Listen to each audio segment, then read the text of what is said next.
Hello， 大家好，今天是12月19号，美股盘前行情快报，我是阿哲，我们又再次见面啦。美股如期降息，市场却是跳水大跌，这背后的原因大家都已经很清楚。但阿哲想说的是，所有的下跌在发生之后都可以找到很多的原因，可这时候已经为时已晚。这也是阿哲在上期视频提醒上涨要获利了结的原因。目前市场发生大跌，很多股票都调整。可能它又是一次牛回头的上车机会到来，特斯拉、博通等等热门个股是倒车接人吗？如果是的话，下一次应该在哪上车呢？我们看到今天的行情图版，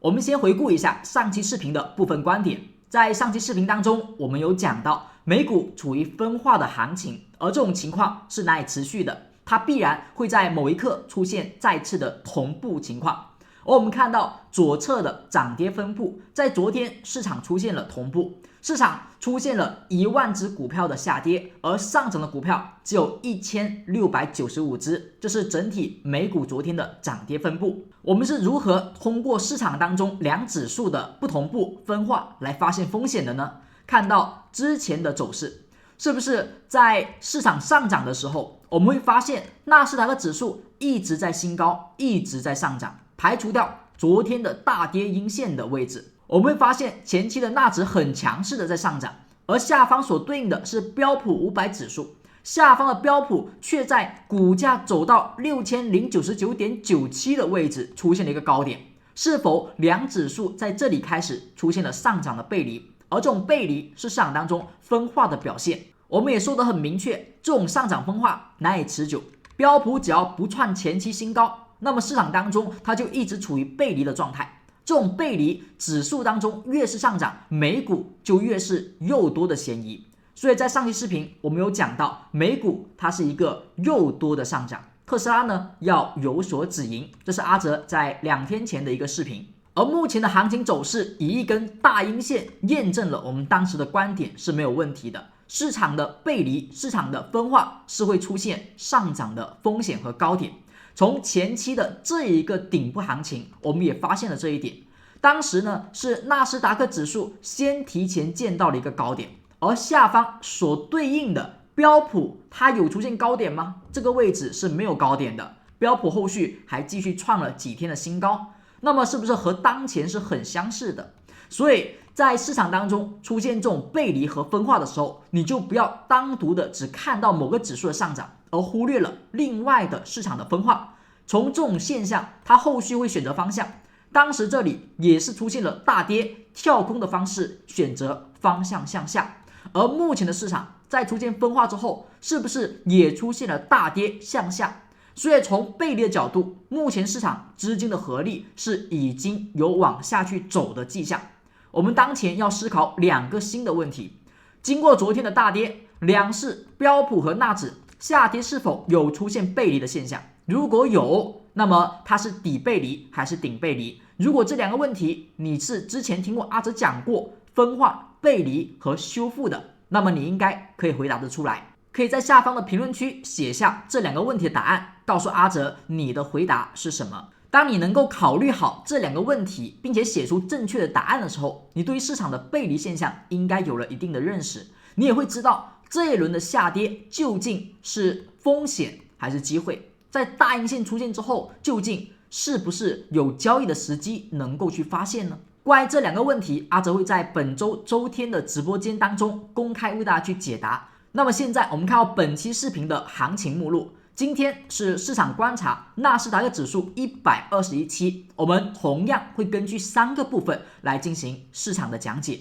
第一部分，我们依旧以市场当中纳指为观察，判定一下目前市场投资的环境是适合做多还是做空，以及观望为佳呢？第一部分会讲一下右侧的趋势分析，第二部分是纳指空间技术的点位测算。阿哲会在这一部分告诉大家，在今天周五的时候，美股如果继续的纳指下跌，跌破哪个点位，意味着风险持续释放；如果它突破哪个点位，意味着昨天为砸盘，后续依旧会见底上涨。关于这一部分，大家一定要切记认真的做好笔记，把周五关键的2个日内高低点把它记住了。而第二部分我们会看到是特斯拉和英伟达的专题。个纬度去分析两个股票它们的不同之处。第3部分会讲一下博通、台积电、PLTR、谷歌和亚马逊的个股解析。以上的内容安排呢是比较多的，阿哲呢会花费比较多的时间去一个个的去为大家去讲解，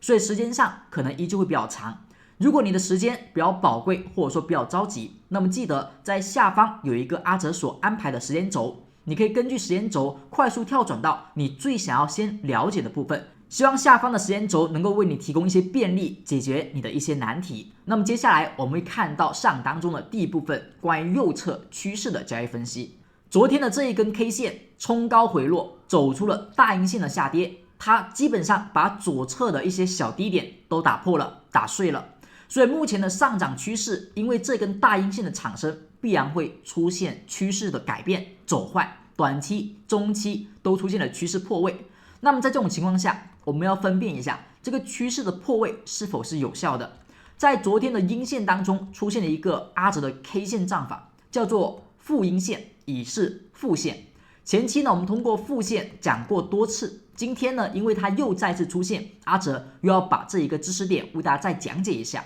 如果是老同学，记得认真的去做好笔记去复习，如果是新同学，可以做一个新的学习和了解。因为纳斯达克指数出现了负阴线，则说明大部分的科技股以及呢股票当中也出现了负阴线。当你学会处理负阴线的时候，那么当下行情你手中的股票，那么也就知道怎么去处理和跟踪了。接下来我们看一下趋势图，目前你所看到的是阿哲所画的纳斯达克指数日线图的趋势线。我们从前期的2个低点画起，画出了一条上升趋势线，而这根趋势线之前出现了跳空的缺口向上突破，走出了一段上涨行情。那么在上涨当中，我们在近期提醒了12月12号是一个时间变盘点，这个变盘点是不是和之前11月11号是一样的，为高点变盘？当然呢，在最高点的这一根阳线的位置，它是一个满月变盘。市场在上涨当中出现频繁的时间变盘，我们说是要小心风险的，因为上涨大概率是高点变盘为主。而当前的趋势线从前期的有效支撑到现在大阴跌破，很明显这个跌破肯定也是有效的，实体过大半，而后它是一根大阴线，动能强劲。我们在之前有讲过，当这一个趋势线被跌破的时候，我们将会有一个目标位，这个调整的目标将会往下看到这一根趋势线，而这一根趋势线是哪来的呢？我们看到左边这个高点以及这根关头阴线的高点，这2个高点连线产生的趋势线，就是前期这一个楔形的趋势线的上轨，而现在这个上轨成为了一个支撑临近的低点。我们可以看到这一根大阴下砸之后，它们之间的空间距离是很少的，也就是说只要今天略微的再次下探，惯性的再往下跌一跌，基本就会碰到这根趋势线，而我们认为这根趋势线它也是具备比较重要的支撑价值。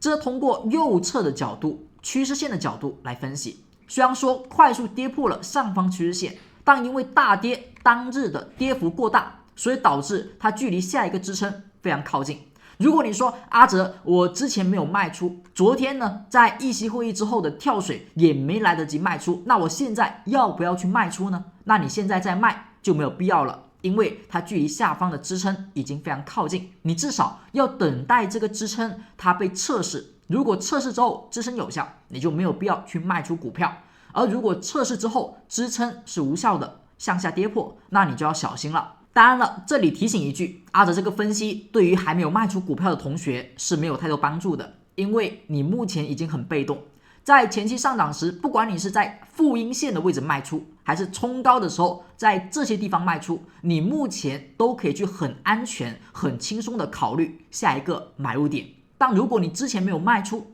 跳水之后你在任何的策略都对你很难有帮助，你只能乖乖的被动的去等待一个止跌和市场真正开始下跌的信号，你只能被动的去等待了。以上呢是对于趋势线的支撑，提醒一下大家要去关注下方趋势线的支撑。那么接下来我们再讲一下最近短线上的关注点，这一根大阴线导致的负阴线的产生。所谓的负阴线，它是9田战法当中的附件组合，它需要2根 K 线构成。首先需要一根阳线在前，而后需要一根阴线在后。第一天是阳线，第二天是阴线，而阴线它的整体的收盘覆盖了阳线的一半以上，我们就认为它构成了负阴线。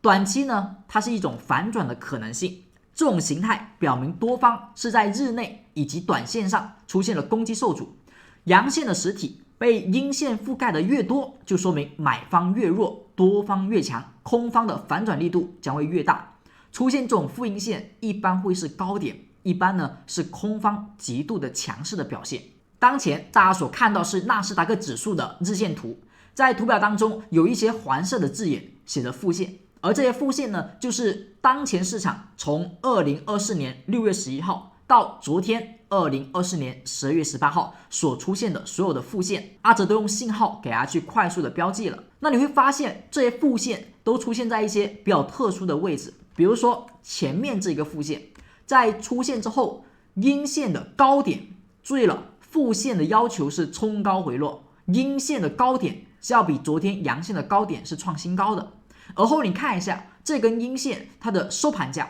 它的实体有没有覆盖阳线的一半以上，是不是有？所以它是一个负线。那是不是当时这一个高点就是负线所构成？那包括这里阴线的高点创了昨天阳线的高点，是不是创新高了，冲高回落？而后阴线的收盘价是不是把阳线的实体一半都吃掉了？所以它也是一个负线。那是不是它也是一个高点？股价后续也是调整的。那么现在这里又出现了这个动作，冲高回落，把阳线的实体吃掉了，那么它也是一个负线。它会不会也跟前面一样是一个高点呢？我们目前不能100%的去肯定。为什么呢？因为负线的产生有时候是上涨当中高点的提醒，很多时候是市场资金出货的地方，但反过来它有时候也会出现在这些地方，这些地方出现之后，你会发现反而是低点，反而股价还能继续上涨，可能还会有大涨。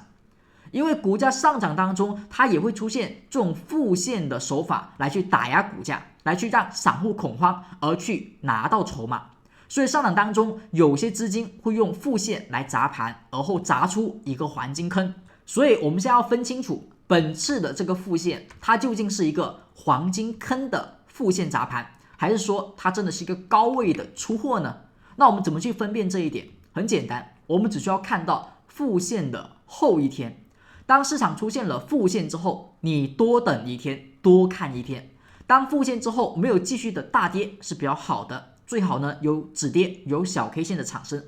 负线后的这一天是判断负线是出货的概率大，还是砸盘的概率大。负线这一天的高点，我们画一根横线。当负线之后的这一天的高点能够被收盘快速突破时，我们意味着负线大概率是砸盘，后续依旧看涨。而如果负线产生之后，它后续的这一根 K 线高点没能被突破，后续如果反而跌破这根 K 线的低点，我们认为更加有可能的是出货行情。通过这一个技巧，我们可以识别90%以上的负线它的出货还是砸盘。那包括像这一天也是负线，第二天的 K 线高点是被突破的，所以股价这里是一个砸盘。那么像这里也是一个负线，这根阳线的高点能被突破吗？我们就往后去观望，不能突破则它是一个出货。所以通过负线我们看到目前的市场前期这里出现了负线之后，注意了，负线的产生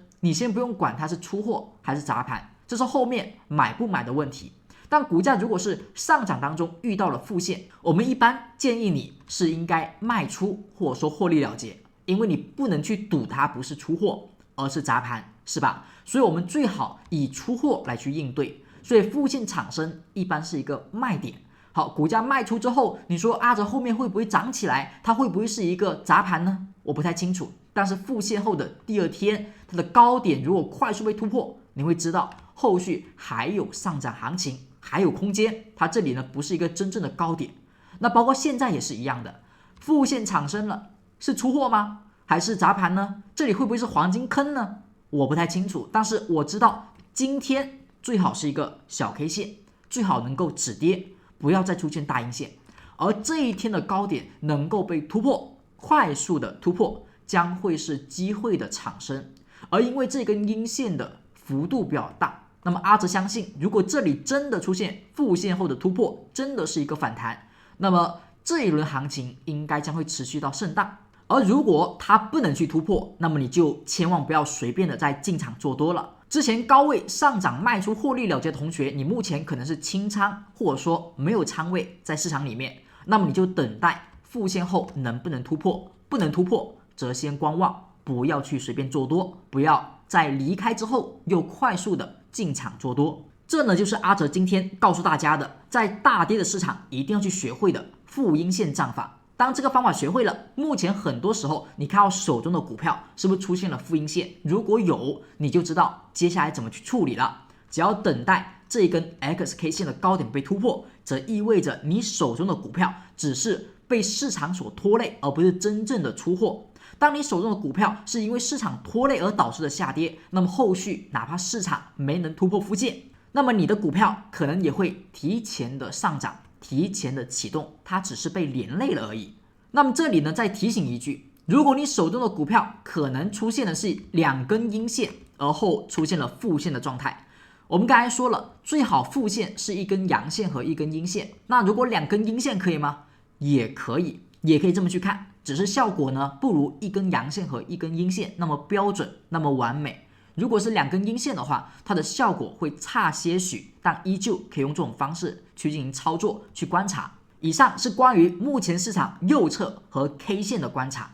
不知道对你是否有帮助，以及你呢能不能够听得明白阿哲所讲的这些知识点。有疑问的话，可以在评论区进行提问，阿哲看到也会解答。那么如果你是老同学，听到这里再复习了一次，那么千万不要忘记为阿哲本视频点一个小红心，点一个赞，支持阿哲视频的创作。那如果你是新同学，那么也记得可以点击一下订阅。如果你觉得阿哲的讲课的风格以及所教的知识点对你是有帮助的和启发的，那么千万不要忘记了，新来的同学点一个订阅，点一个铃铛，那么以后阿哲的每一期视频关于技术面的分析、美股市场的解析，你可以第一时间接到阿哲的通知。希望大家能够一起去学习技术分析，一起去跟踪美股市场，实现财富增长。感谢老同学的点赞和新同学的订阅，我们继续今天的行情解析。接下来让我们看到第2部分，有关空间技术的分析。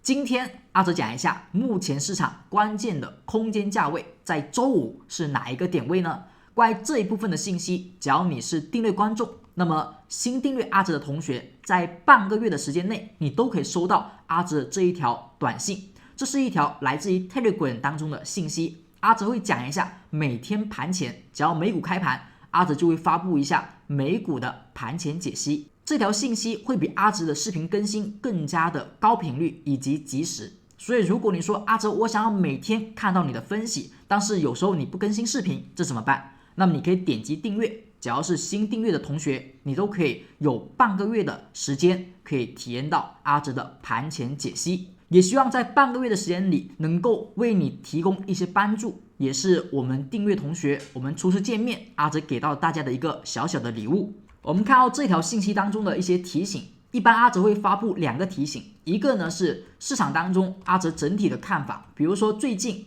在这一个空间预测点位之上，阿哲的看法是整体以观望为好，市场当中在上涨后获利了结永远不是一件错误的事情，这是12月18号阿哲的观点。而下方呢，阿哲同步会发布一些相对空间上的关键点位的测算，而这个点位不是说阿哲能够精准预测哪里是低点哪里是高点，这个事情应该没有人可以办得到。那么这一个点位是什么作用呢？是阿哲认为在市场是正常波动没有太多干扰的情况下，高点和低点理应出现的区间范围。假如市场当中当天的收盘价突破了预测的高点，则说明多方强势，会在 K 线底下有一个绿灯的显示。而如果收盘跌破了阿哲所预测的日内低点，那么说明空方强势，那么 K 线底下就会标记一个红灯的提醒。那么这一个方法，这个点位不管是个股还是大盘都可以去用。阿哲在本周也加入到了特斯拉的一个日内点位的测算，希望对大家能够有一些帮助的提醒。而这个技巧呢，在最近的一次逃顶当中，其实不是很顺利，因为在这根大阴线的前2天出现了一个绿灯，而绿灯说明多方强势，多方强势则市场呢应该看涨。但你会发现，这一天如果买进的话，没2天就大亏了。所以最近阿哲一直提醒，从空间右侧来看，虽然目前的风险不明显，但是从时空来角度来共振的话，我们知道这里不能随便的再用这个信号去做多，因为我们知道绿点的出现，绿灯的出现，它是多方很强势的表现，但往往市场最后的一个高点顶部区间，它就是以一个绿灯去见到的。所以我们要知道的是，红灯和绿灯它代表多头和空头强势的博弈的结果，而这种结果如果你要真的精细化的去用，你不能简单傻瓜式的简单运用。我们看到这个地方，当市场出现红灯的时候是风险，而红灯转绿灯是不是机会？你会发现下跌时往往最后的低点也是红灯，上涨时往往高点也会在绿灯时出现，因为市场有物极必反的体现，阳极则生阴，阴极则生阳，这是古往今来一直有的道理，特别对于我们都是华人，都是中国人，应该都明白过犹而不及。所以我们一定要知道，上涨当中何时的绿灯，何时的绿点，它容易是高点；下跌当中何时的红灯，它容易是低点。物极必反的点究竟在哪里？那么从低位的时候就很简单了，只要是红变绿就是机会，红变绿就是机会，以及到后面由绿变红，是不是这一波的利润都能够把握得到？包括最近的这个绿点出现之后，一直到这个红点，这一波利润也是很轻松没有问题的。阿哲这项技术的更新是每周都会更新，每天盘前你是订阅观众都会看到的。所以很多同学呢是从之前10月初一直跟踪到现在，你会知道这是真的，这是可行的。那么为什么最近我们不能简单的傻瓜式的跟踪操作呢？其实很明确的一点是，你会发现前面这里是有获利的，像这里呢也是有获利的，它这种是情绪上多方很高涨，大家都有钱赚，但是从这里开始就不是了，这里的绿灯之后它变成了红灯，也就是说如果这一天去看涨买进，第2天开始就亏钱了，是不是？好，那这一天又是绿灯，这一天如果买进，这一天又是红灯，第2天你又亏钱了。所以从前面这里买一次赚一次，买一次赚一次，变成了买一次亏一次，买一次亏一次。那你觉得这一次又给你买进了，那会不会再让你亏一次？所以当一轮行情启动，从低点慢慢往上走，你发现买一次赚一次，买一次赚一次，从买一次亏一次，而后又买一次亏一次，那这种时候多头的情绪就有所变化。昨天大力去做多的人，如果今天或者说明天立马就没钱赚，那么情绪就会有所打压。之前情绪很高涨，只要多头强势，第2天后续都有钱赚。那么到变成了多头强势后，第2天就亏钱了，是吧？连续的亏钱。那这种情况下，你就知道了，这个部分和前面是不一样的，这里就很有可能是一个容易物极必反的点位。只要你明白了这一点，你就知道这个位置的阳线虽然是一个绿灯，但是千万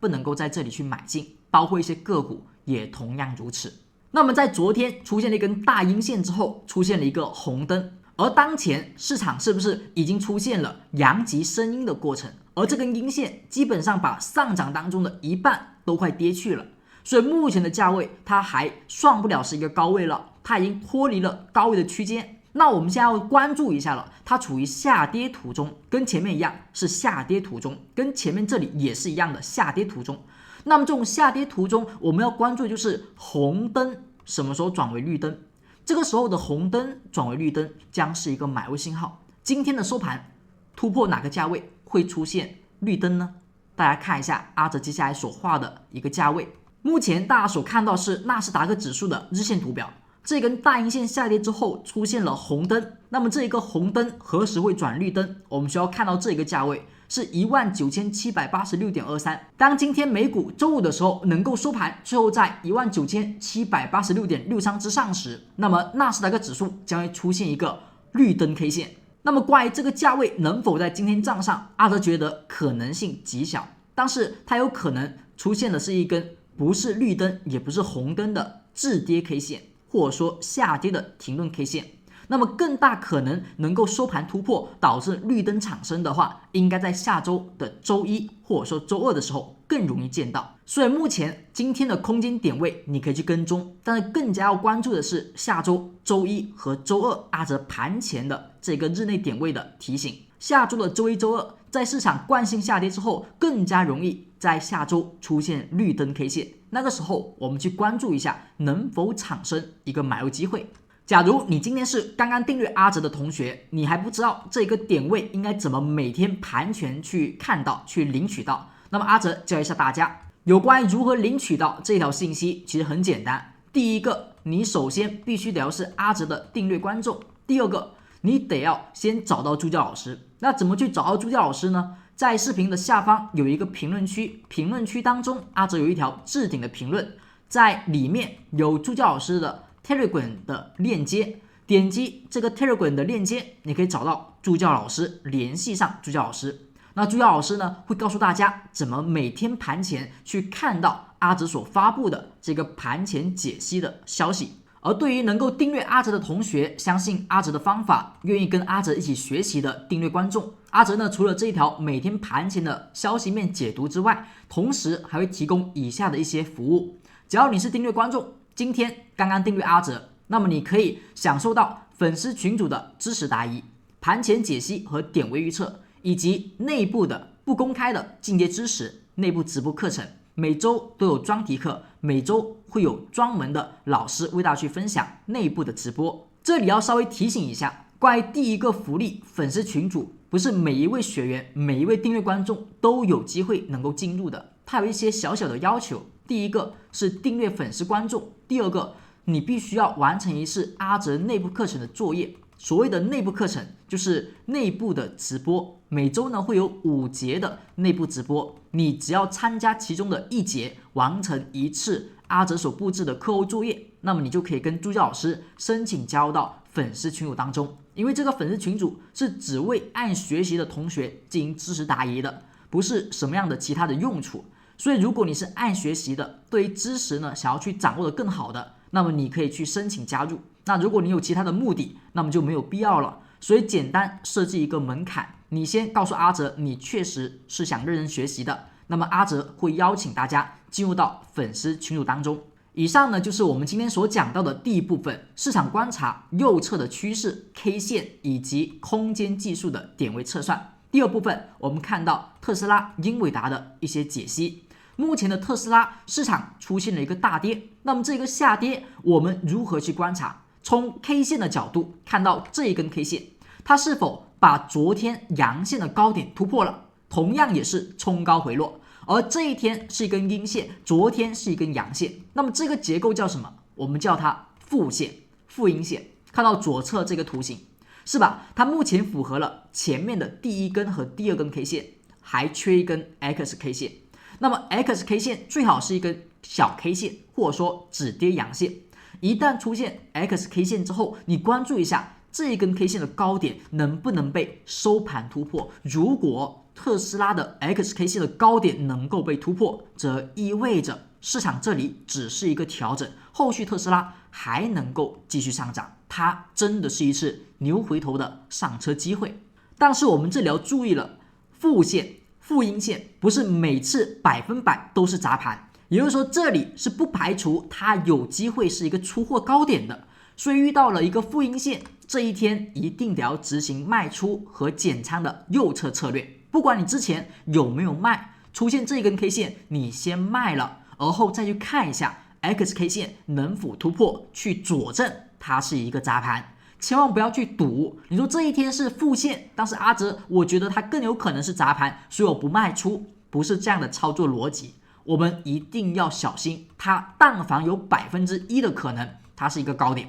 它但凡有1%的可能它是一个出货的负阴线，你都必须要卖出。这一点大家能够明白吗？那么对于 K 线上我们简单做一个了解，而后我们看到这里空间上 478.4 是我们之前给到大家的一个压力位置，已经摆在这里摆了有1-2个月时间了。好，那么这一个价位它是不是没有去出现有效突破？这一天的收盘价好像是479.8左右，那么是只突破了1块多，那么这是不算有效突破的。而股价遇到压力位是一个10日星，是一个小 K 线，这一个位置阿哲特别强调了，这种是不好的。像前期这里股价上涨遇到了上方的361.73，是一根小 K 线，是一根10日星，这是一个不太好的现象，说明上涨动能在遇到压力之后有所减弱。所以这里呢又是一个三阳小顶，底下又是连续的放量，所以我们知道越靠近478.4越是风险，这是左侧应该去卖出的信号，右侧最晚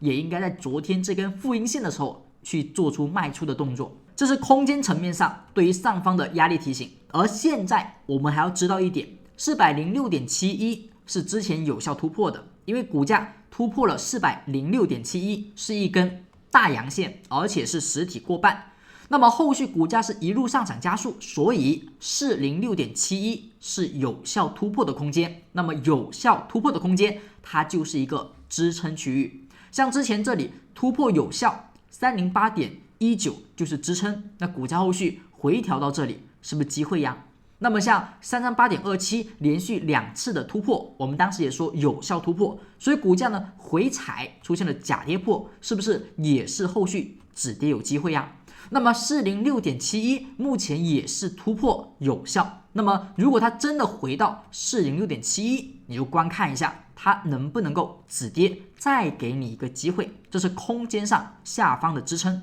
而后我们看一下量能，曾经阿哲有给大家一个提示，就是量能上如果出现一天上涨放量，能够放到像前期这2个量能的幅度的时候，就是一个很明确的风险。但是呢，最近是没有这种阳线。不过你也可以发现的是，市场当中的量能是出现了连续的小规模的放量，它没有很明确的大量出现，但是小规模放量是有的。放量上涨意味什么？意味有资金的增量，是吧？我们的理解是这样的，这也没有太多问题。但大家注意了，量能的出现要符合什么条件？它得要有人去卖出，才有人去买进。那么外面增量资金为什么能够进来呢？就是因为场内有人去卖出了，所以外面的资金才能够买进。所以目前股价的上涨，它持续的上涨，而量能持续的释放，就说明了这个位置有人在买进。同样的，有人在越是上涨的时候越是卖出股票，这是在股价上涨放量时可以有的一个发现。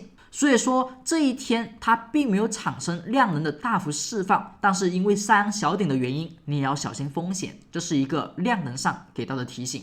而当前的成交量要小心的一点就是它是一个放量的一个下跌，之前是放量上涨，而后放量下跌，你可以认为是之前卖出的人在这一天再次大幅的加大离场的速度。那么当天又是谁又继续的在买进呢？是一些认为特斯拉根本没问题，认为这个地方只是一个调整的人，在这一天去买进，以及前期可能踏空的人呢，在这一天觉得机会来了去买进的，所以这一天量能出现了持续的释放。因为这个位置是一个很大幅度的资金转换的地方，很多人在这一天看多，很多人在这一天看空特斯拉。我们再关注一下前方的调整，你会发现这些连续上涨后的调整，它们的量能是缩量的，而且是明显的缩量。而目前这个地方特斯拉的量能却是放量的，明显的放量。之前这里是缩量的调整，股价上涨缩量调整，说明获利盘抛售的不是很明显，而且市场坚定看好后市的上涨。那如果上涨当中它的调整如果依旧是放量的，后续甚至会继续放量的，那么说明这个地方很大概率就是一个很明确的高点信号。所以这个地方后续的调整尽可能能够缩量，而且缩得越少会越好，这是一个量能上我们去关注的一点。现在呢，我们看到特斯拉的日线图表，这是一个动能 K 线的显示，跟刚才所用的指数的日内预测是一样的。如果特斯拉日内收盘突破阿哲所预测的高点压力，那么就是一个绿灯；而如果它收盘跌破了阿哲所预测的日内的支撑，那么它就是一个红灯，空方强和多方强。那么我们看到这里，从前期低点绿灯上涨，一直是一路绿灯，一路的持股。那么现在在昨天出现了一个红灯，那么红灯的出现意味着前方绿灯的利润，你也应该在这一天去获利了结。等到下一个绿灯出现，我们再去继续看涨。所以昨天出现的红点 K 线、红灯 K 线是告诉我们，当前这一波短线急涨行情，利润应该获利了结的时刻。我们需要关注一下今天收盘突破哪个价位会是一个绿灯 K 线，跌破哪个价位会将是一个红灯 K 线的延续。大家记好了这个数字，上方今天的空间压力是 464.335， 股价收盘账上将会出现再一次的转绿灯，而股价收盘跌破谁是会延续红灯呢？跌破 402.805 的时候402.805 的时候将会转出红灯，继续的红灯看跌。接下来我们看到英伟达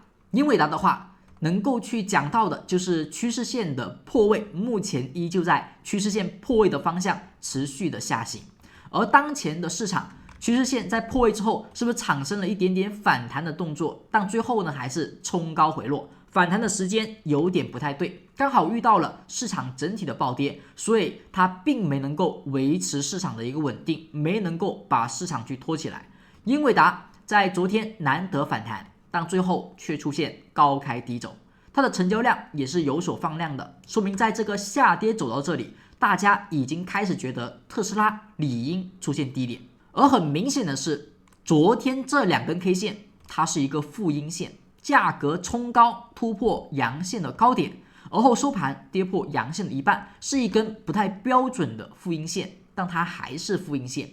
前期这里呢，我们提醒过，这是不是负阴线？是的， XK 线是这一根没能去突破，而现在呢又走出一个不标准的负阴线。为什么说不标准？因为这一根 K 线它是一根假的阳线，但我们也说它勉强可以去看好，所以这一天是负阴线，这一天是 XK 线，也就是说是今天这根 K 线能够被突破，才认为是一个有利的上涨做多的点位。在此之前不要轻易做多，这里有可能又是继续的延续下跌点。在价格上，除了负阴线，我们也可以关注一下假阳线。之前我们讲过，假阳线在支撑附近将会是一个关注对象，像前面这里它的趋势线是不是有支撑，而后一根假阳线，只要它的高点能够被突破，一般意味着至少会有反弹出现。当价格出现了一个影线，而且是假阳线在支撑位附近产生，股价能够快速突破高点，至少说明会有反弹的出现。那么现在呢，又是一根假阳线，那它是否在支撑附近？我们看到左侧的高点，像这里有一个密集区域，它是不是前期高点的震荡区域？这个位置突破回踩，是不是说明突破是有效的？那么突破有效的高点，说明前期的套牢盘已经解套，或者说前期的一个抛盘已经释放。那么现在这里将是一个支撑区域，那支撑区域出现了假阳线，那么价格突破它的高点，我们认为至少会有一个反弹出现。我们也可以这么去看当下的 K 线走势。我们看到英伟达日线图表的动能 K 线，这一天出现了红灯，前期绿灯上涨后转为了红灯，而后价格下跌，在图中出现了一个骗线的行为，由红灯转绿灯，但后续呢又再次的每2天又转为绿灯，预示股价后市还有下跌。那么现在我们看到连续3天时间都是没有亮灯，那说明什么呢？说明后续这3天的时间它都是一个多空没有明显的强弱的，没有出现博弈的结果，没有红灯没有绿灯。所以接下来你要看一下下一个博弈的下场是多头胜还是空头胜，是红灯亮还是绿灯亮。阿哲呢在这里跟大家讲一下周五要去关注的英伟达的一个点位，它的高点突破哪里会是机会呢？我们可以看到 130.99 130.99 突破将会出现本次下跌到这附近的首次的绿灯。那跌破谁要小心风险呢？是 126.26。 当英伟达今天继续收盘跌破 126.26 的时候，则说明这个地方将会再次转为红灯，那么市场风险依旧，市场会继续下跌。现在让我们看到 P2TR， 市场呢在 67.31 和 84.08 的空间内出现了加速后的震荡行情，它也曾经出现过一个负阴线，在这一天高点创新高，而后阳线实体一半被覆盖，是一个负阴线。那么它这里出现了一个假的跌破，而后又回落，我们说负阴线的 XK 线的高点应该作为入场线和止损线。那么目前在 X 的高点之下，则为一个防守区域，尽可能不要过于做多。而这里又出现了一个新的负阴线，我们等待一根新的 XK 线，等它的高点能够被突破，我们再去看多也是不迟的。这是一个震荡行情的成立，而后等待方向的选择，这是 P2TR 在这个区间内我们去关注的一个点。方向选择之后再去做多，再去看到 84.08 也是可以的。而有关于谷歌，在前方出现了大量推量的缺口突破前期高点之后，那么这种突破放量而后回调缩量的行为，意味大众心中认为本次突破应该是大概率有效的，所以这里出现再次的跌破下跌。那么阿哲认为呢，谷歌只是受于市场的影响而被拖累，所以出现了下跌。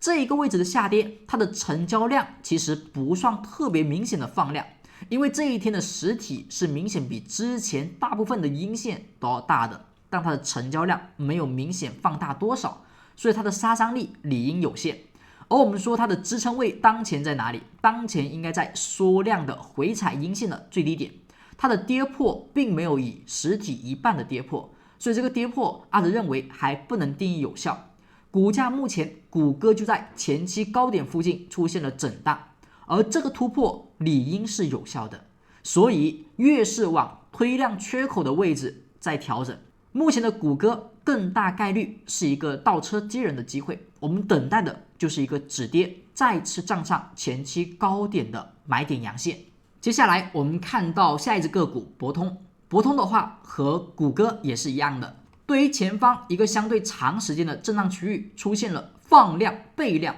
推量缺口的突破，这种突破阿哲之前说过，它只要敢往回调，你只要知道它短期不会完全回补，那么越是往缺口的方向走，则它越容易产生上涨机会。像前期这里也是连续的放量推量后的突破前方的平台，那么股价只要往下去调，到了这个缺口附近有止跌机会，就会有行情产生。那包括目前也是一样的，高位出现了一个晕线，晕线下破意味方向选择向下，那么价格在靠近缺口的过程当中寻找止跌 K 线即可。这种下跌你会发现这一天阴线的下跌幅度很大，但是成交量却是缩量的，说明目前市场当中对于博通的看法还是比较一致的，认为股价后续依旧会上涨。所以目前的大阴线下跌它是缩量，我们叫做长阴短柱。那长阴短柱的下跌，你只要等待一个止跌买进的信号即可。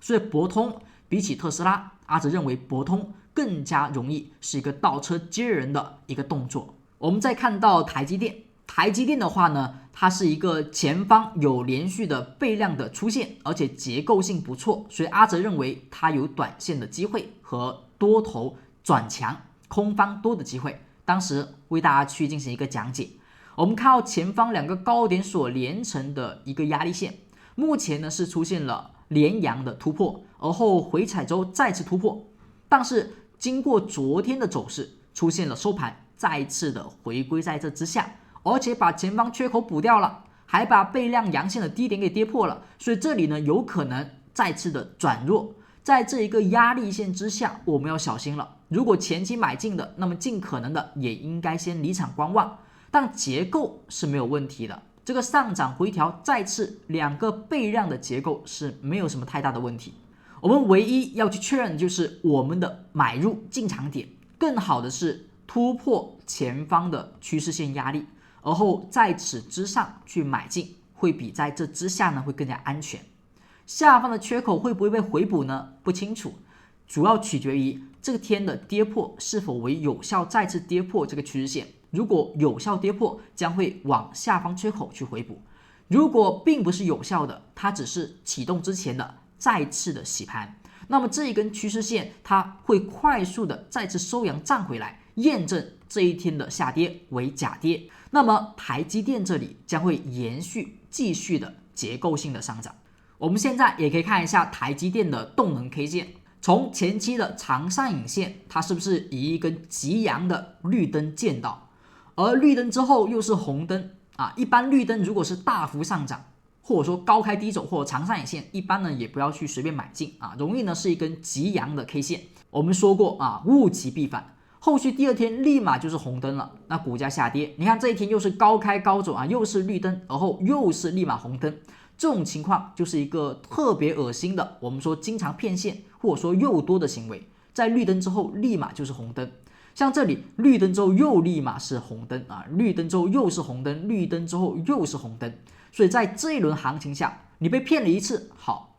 第二次也被骗了，好，那么后续出现时就要小心了，最好再等一等，再确认一下。像这些位置，绿灯啊，红灯啊，绿灯红灯。当你知道前期的绿灯大部分是骗线行为时，就不要再随便买进了。这里绿灯好，再等一等，第二天又是绿灯，你会知道不太一样，因为之前都没有连续的绿灯，有的是绿灯后的红灯，所以这里连续2个绿灯就开始变得不同了，多头确实走强了，所以连续的快速的上涨就出现了。而这里出现了红灯，立马就是低点。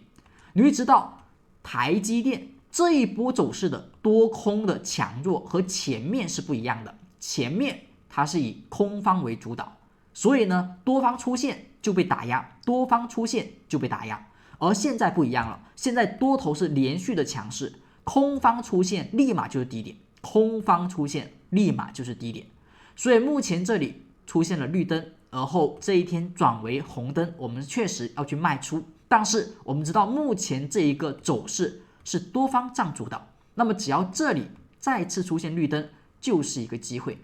那有没有机会在今天见到一个绿灯呢？你要看一下绿灯日内预测的高点是谁，它这个价格是200.4，股价只有收盘能够在周五站在200.4之上，台积电才能够在今天出现一个绿灯，否则就还不是一个买点。这是关于台积电我们的解析。